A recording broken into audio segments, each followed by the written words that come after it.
자, 엊그제 이제 이낙연 예. 전 민주당 대표가 탈당을 결행했습니다. 예. 이분 어떤 분이신가요? 잘 아시죠? 개인적으로는 인연이 많지는 않은데요. 2002년도 노무현 대통령은 선거대책위원회 대변인 출신입니다. 이낙연은. 예. 제가 그 밑에서 부대변인을 해서 겪은 게 있는데 제가 참 뭐 어떤 분의 리더십과 인격에 대해서 뭐 제 체험을 가지고 얘기 참 조심스럽게 합니다만 얼마 전에 제가 잘 아는 이낙연 지금 뭐라고 하시나요? 전 민주당 대표를 취재했던 기자가 이렇게 얘기를 하더라고요. 자기가 만나본 사람 중에 지독한 서울대주의자, 지독한 동아일보주의자였다라고 얘기를 하더라고요. 제가 갖고 있는 문제의식은 강한 엘리트주의자라는 체험들은 그때도 많이 했었었고요. 자, 말씀하셨던 서울대주의자 또는 동아일보주의자 이런 것들이 실제로 우리가 체감할 때는 어떤 모습으로 드러납니까? 그거는 이낙연 전 대표가 함께 일을 했던 분들이 물론 그분은 이제 그래도 좋아하시는 분들도 있지만 뭐 여러 가지 경험들을 했습니다. 그러니까 전남도지사도 하시면서 전남도청 공무원들이 겪은 것도 있고요. 정치를 하면서도 누가 그런 분석, 심리학적 그런 분석을 하던데요.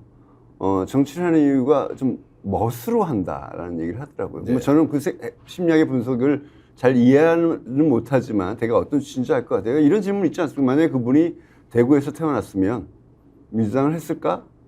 라는 질문에 아주 굉장히 핵심적인 질문이라고 생각합니다. 예. 자, 그러면 그런 이제 엘리트주의라는 것이 제 느낌은 이렇습니다. 예.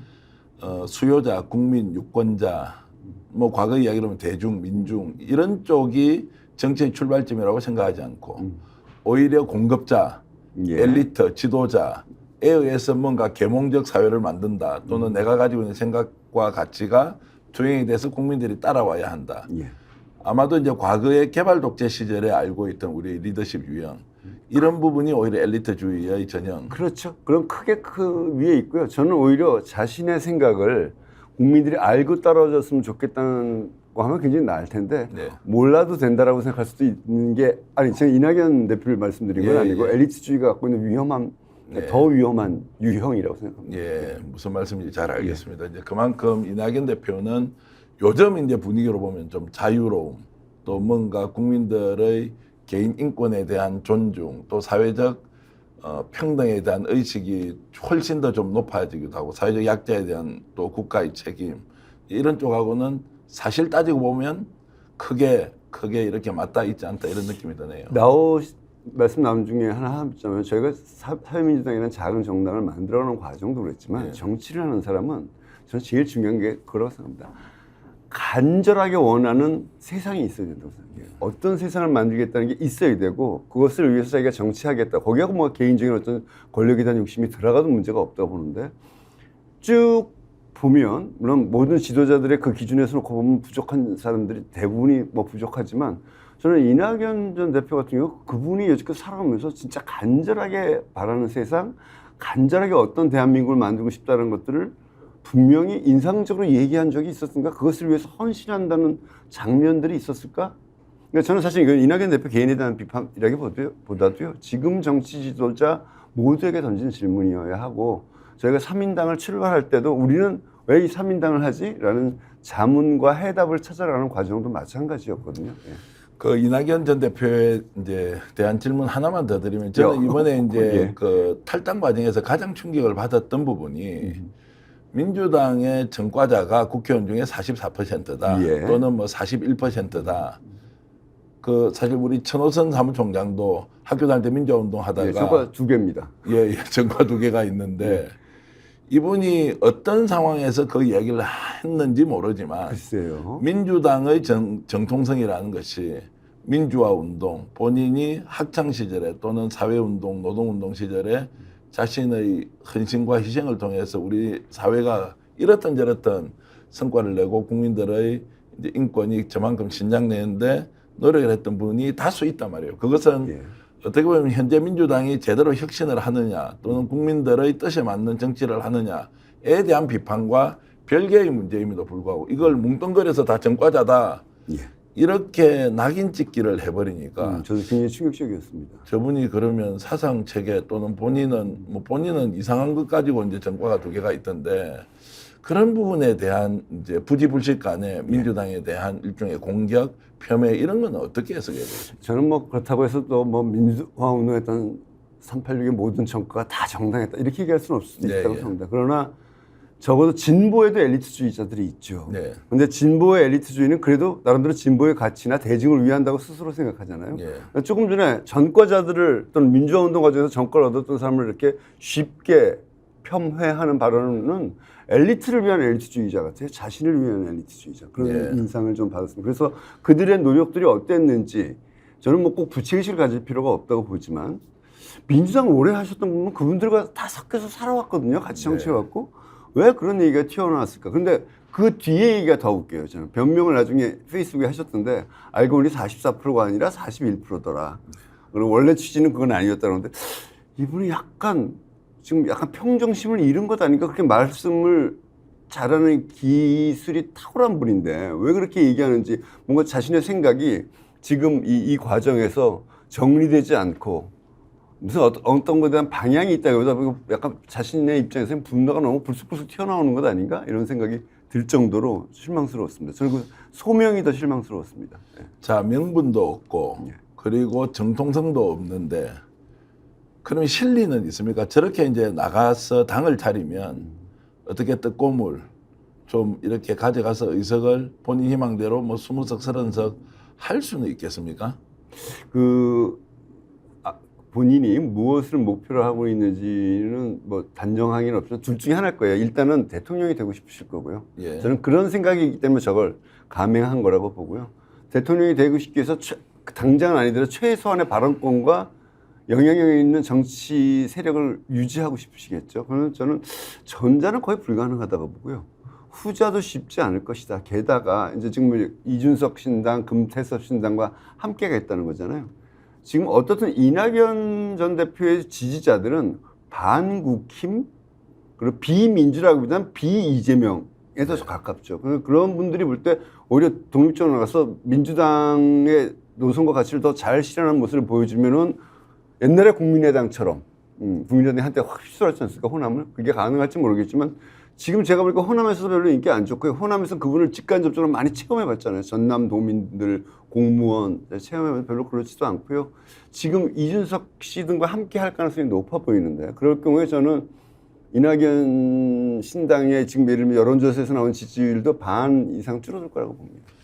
저는 이제 이런 생각이 좀 들었습니다. 이제 만약에 노무현 대통령이 이런 정치적 상황에서 본인이 탈당을 결행해야 할 이제 때가 왔다. 그러면 어떤 주제를 놓고 어떤 방식으로 국민들을 설득하고 제대로 된 정치를 할 것인가. 예. 이제 이런 생각을 해보면 당연히 혁신 경쟁을 할 것 같고요.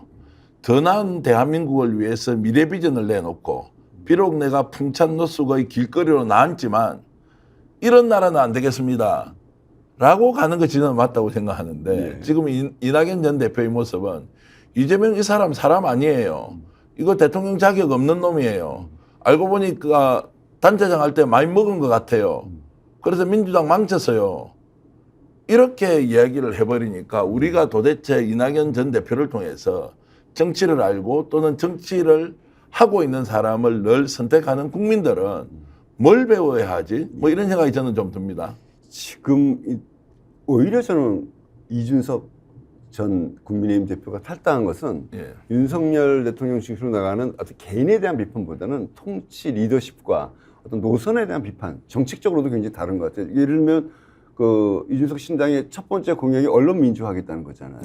근데 윤석열 정권의 언론 장악 과정과 탄압 과정들에 대한 반대 입장이 분명하잖아요. 그게 이론이었다고 저는 그게 굉장히 인상적이라고 봅니다.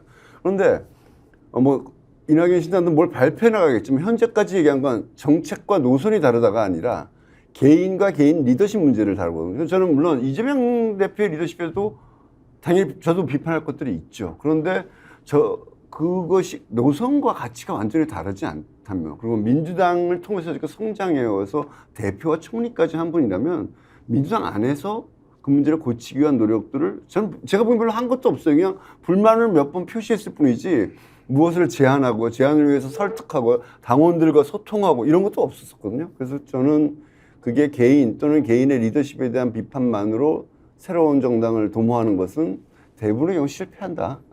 저는 그 길을 크게 벗어나지 못할 거라고 생각합니다. 자, 그러면은 예. 단독으로 신당 만들면 실패하는 게 명약관화하다. 예. 그럼 이준석과 손을 잡을 가능성은 있다 이렇게 예. 보십니까? 저는 가능성이 꽤 있는 것 같아요. 혹시 예. 두 사람이 손을 잡으면 예.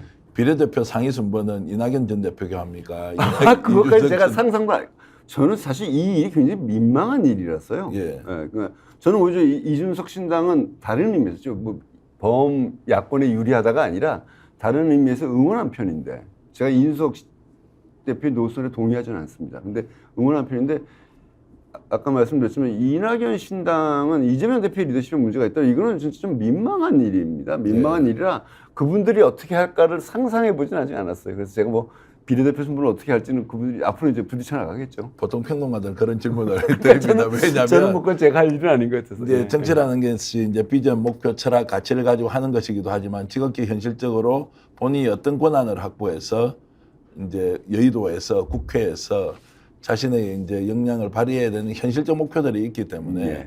결국 어느 순간에 가면은 비례대표 순번이나 우리의 정책 지분이 어느 정도 되는지에 대해서 제대로 따지는 것은 저는 어쩔 수 없거나 또는 그것을 지혜롭게 하는 것이 예. 정치에서 우리가 이제 그 대화와 협상 또는 이제 타협의 산물 이런 것들은 현실이기 때문에 이제 꼭 필요하다고는 생각하지만 저는 뭐 그거 그 자체가 부도덕하다고 생각하는 예. 건 아니고 워낙 이 과정이 민망한데 이분들이 나중에 어떻게 비례대표를 놓고 협상할까지는 아직 제 머리에 상상의 범위에 들어있지 않다는 말씀입니다. 예, 어찌됐든 이낙연 이제 전 대표가 신당을 차리고 나갔는데 아마도 민주당을 지지하고 있거나 또는 과거의 민주화 운동에 어느 정도 몸담았던 사람들이 봤을 때는 확실히 설명은 되지 않는다. 예. 그리고 아무리 이익이라고 하지만 그런 방식으로 정치를 하는 것이 우리 사회에 어떤 교훈으로 남아 있을 것인지에 대해서 많은 분들이 의문을 품고 있다 이런 말씀은 좀 서로 동의한다고 예. 생각합니다. 예.